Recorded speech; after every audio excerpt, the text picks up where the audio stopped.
Welcome to Dadograms. I'm Jason, I'm Garrett, and as many of you probably know, I retired as a Navy pilot after serving over 28 years. But what a lot of you might not know is that I have been involved in the fireworks business since I was in the 7th grade. Instead of learning business from a typical lemonade stand, my mother taught us kids how to sell fireworks in front of our home in the late 1980s.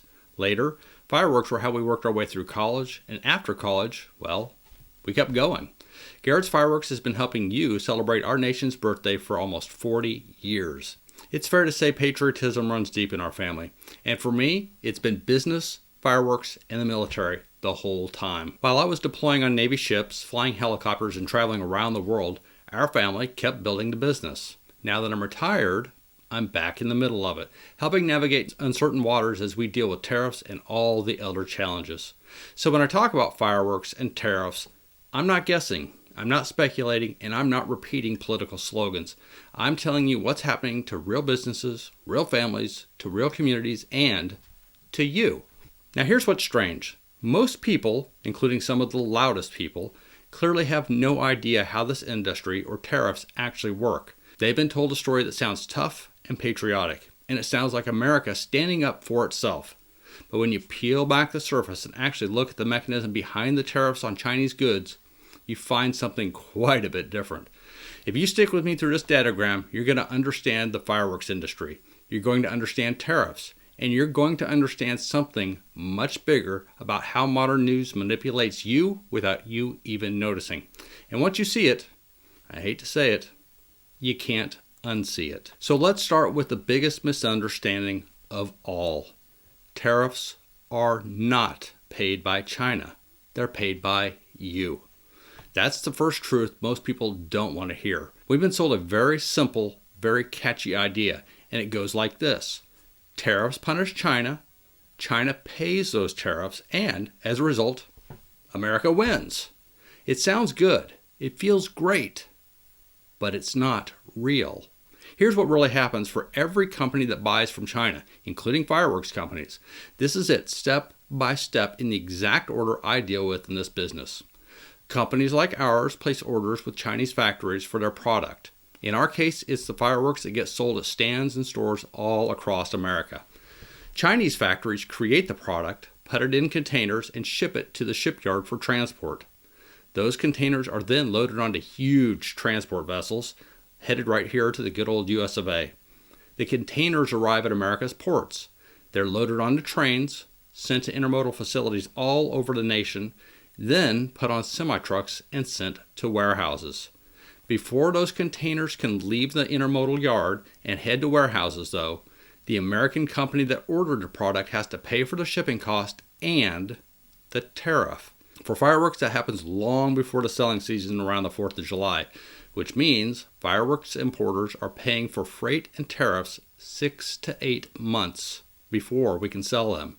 And if we have to borrow money from lines of credit, which most of us do, the interest rates are much higher than you pay for something like, a home mortgage or something like that. So let that put it in perspective for you. Try getting a loan for fireworks and see what the bank says. They're going to charge you an arm and a leg. Now here's something no one seems to understand, and you need to get this clear. No company anywhere can stay in business by losing money. Fireworks companies are the same. We have employees with families who need paychecks year-round, so we and every other fireworks company have to pass those costs, those tariff costs, on to you, the customer. We're not alone in this. It's that way with all companies. That's how it works for Walmart, Target, Costco, Dollar General, anybody who has to buy product from China.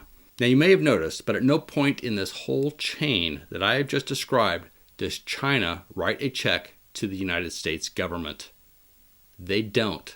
American companies do that. Then you reimburse them when you buy their product. So to recap, companies who buy product in China order it, get it shipped in, pay tariffs, which are over 25% right now. Then they raise the prices just to keep the doors open and their employees paid. At no point ever does China write a check. Okay? Now, while I was in the Navy, I served as a special assistant for the commander of the United States Pacific Fleet, whose entire focus was China. I spent years studying and working on issues related to China. So believe me, if tariffs actually punished China, I'd be cheering right alongside the folks on cable television. I'd say load them up and we'll all take a hit if it means leveling the playing field. But that's not what happens. The tariffs only indirectly touch China. The U.S. government collects the money and the American consumer pays for them. Period. That's not a political opinion. That's fact. It's math. Now, to cover all angles here, the idea behind tariffs is to make it painful for American companies to have things made in China and bring them back here to sell for a profit. The plan is to reshore that manufacturing right here or nearshore to another country closer to us. I'm all for that when it's actually possible. I've believed in that for decades. But with fireworks, that's wishful thinking and nothing more. The American Pyrotechnics Association, the APA, the national organization that represents the entire fireworks industry, has been trying to get the word out to our political leaders, including the White House. They have laid it out plainly. Here's why reshoring fireworks will not work, at least not in our lifetimes. First, environmental regulations in the United States prohibit many of the chemicals and compounds required to make fireworks, so that's a problem. OSHA regulations prohibit the manufacturing process we'd have to use, so there's another big problem. China has specialized fireworks factories that have spent 40 years mastering and scaling production. Remember, they invented fireworks thousands of years ago, and they take the industry very seriously. No other country has stepped in to develop the capacity China built. There are a few places we could buy small amounts. In fact, our company even started buying them in Brazil. But if you're paying attention, Brazil's strapped down pretty hard with imports too, and so that's not going to work out like we'd planned. Next, China still makes more than 97% of the world's consumer fireworks and 75% of its display fireworks.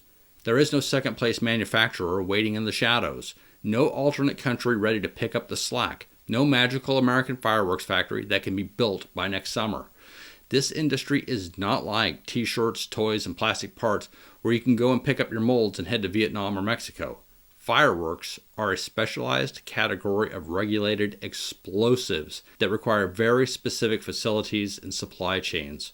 So when a tariff hits fireworks, it doesn't drive production back to the United States, it just drives up the price. That's it. There's no strategic benefit. If there was, trust me, I'd be all for it. So we're stuck. We have to keep buying from the Chinese. And I don't like it either, but that's the reality. And that's why I keep calling tariffs what they really are in this case. They are a tax on you. You already pay income tax, property tax, sales tax, fuel tax, and a dozen other taxes you've probably already forgotten about. Now, when you buy a product that carries a tariff, which is more than 25% on fireworks, you pay a second tax that's hidden inside the price. The importer pays it before it arrives to the warehouse, and that money goes straight to the treasury. Then the cost gets baked into the price, and you pay it at the register. With tariffs like this, all of us are double taxed. Once when you earn money and taxes are withheld, and again when you spend because the price is marked up to cover the tariff. That's not making China pay. That's double taxing Americans. And this isn't just fireworks, this is every imported product that carries a tariff. So when someone proudly declares, make China pay, remember, China isn't paying anything in this transaction. The American consumer is paying more so the U.S. government can collect more revenue while telling you it's all for your own good.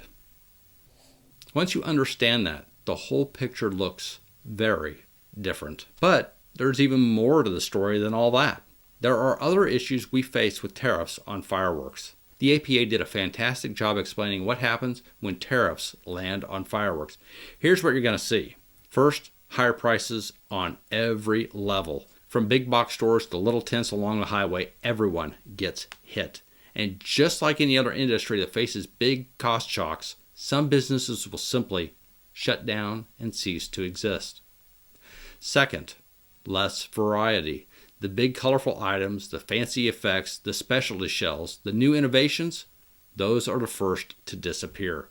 When importing costs spike, companies stop taking risks and start trimming the catalog. Third, a serious safety problem. People still want fireworks. They always have and they always will. If legal fireworks become too expensive or too hard to find, the underground market steps in. We saw this in Hawaii, and you can still see it there to this day. When we were stationed there in the Navy, the state made all aerial fireworks illegal.